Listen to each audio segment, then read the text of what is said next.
Salut tout le monde, on se retrouve dans une nouvelle vidéo où je vais vous donner mes conseils pour réussir à faire des photos de figurines réalistes. Donc ces conseils valent pour tous les niveaux et pour toutes sortes de matériel. Même si les téléphones n'offrent pas le zoom, la qualité et la possibilité de réglage des appareils photo, ils sont capables de faire tout de même de jolies photos et c'est déjà très bien quand on débute. Mais bon, commençons. L'ambiance de votre photo va dépendre du lieu choisi, forêt ombragée, prairie en plein soleil, et de l'heure choisie, donc en plein milieu d'après-midi ou en soirée. Selon la photo que vous voulez faire, il faudra déjà bien réfléchir à ces deux points-là car les photos vont extrêmement diverger selon ce que vous choisissez. Il faut aussi veiller à la cohérence entre le lieu et l'heure ainsi que les figurines pour la mise en scène que vous souhaitez faire. Donc au lieu de photographier un ours qui attaque un zèbre en forêt, prenez un lion et allez dans un champ, ça fera déjà beaucoup plus réaliste. Une fois installé, faites attention à la vue de plongée. Le mieux est de mettre votre appareil au plus près du sol. Pour le cadrage, en général, attention à ne pas le faire trop serré, voire couper les figurines ou à l'inverse trop large, sauf si c'est voulu.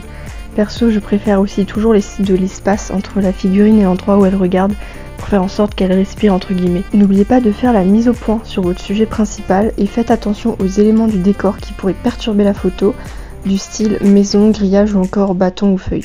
Attention, je vous donne ces précautions, mais vous êtes bien sûr libre de ne pas les suivre si vous avez une idée de photo bien précise en tête et que vous ne cherchez pas le réalisme. Aussi, avec un appareil photo, je préfère toujours zoomer pour mettre en valeur le sujet et créer un beau flou d'arrière-plan, mais attention, ce n'est pas possible avec un téléphone car zoomer sur un téléphone, ça réduit tout simplement la qualité, donc c'est pas génial.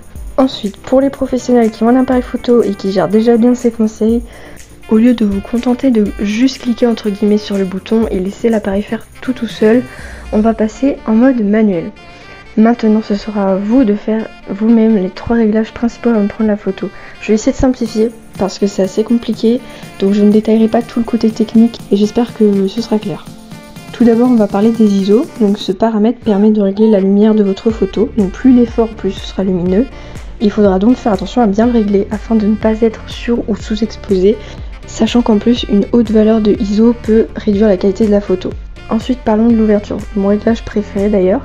Donc ça permettra d'accentuer ou non le flou d'arrière-plan ainsi que la grandeur de la zone de netteté. Donc plus l'ouverture est élevée, moins le fond sera flou et plus la zone de netteté sera grande. Donc là, c'est plutôt pour des photos de paysage.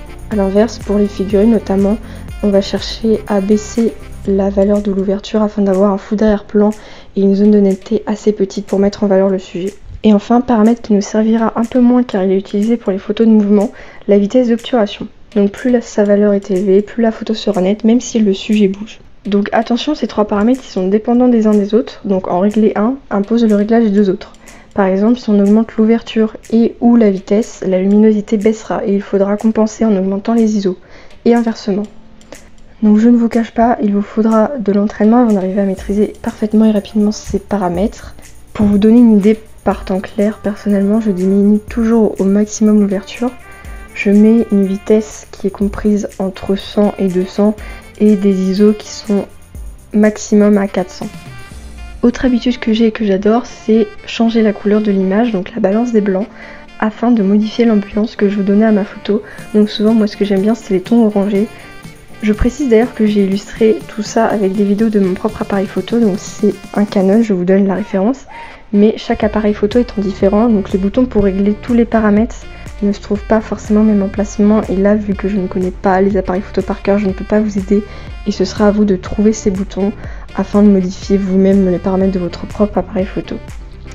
Pour ceux qui le souhaitent, enfin, il est possible de retoucher ces photos afin de les sublimer ou régler quelques problèmes, donc par exemple de luminosité, de contraste, de saturation non corrigée lors de la prise de vue. Mon perso, j'utilise Snapseed et Lightroom sur le téléphone, ils sont gratuits et franchement je les adore. Donc voilà, je pense avoir fait le tour des conseils, donc j'espère que ce sera clair parce que ça a été assez compliqué de simplifier, surtout la fin. Et surtout, n'hésitez pas si vous avez d'autres questions parce que je serai vraiment super ravie de vous répondre et de vous aider afin d'améliorer vos photos. Donc je répète, ce sont mes conseils, donc vous êtes libre de les appliquer ou non, mais j'espère qu'ils vous inspireront pour vos prochains shootings. Et sur ce, moi je vous dis à la prochaine!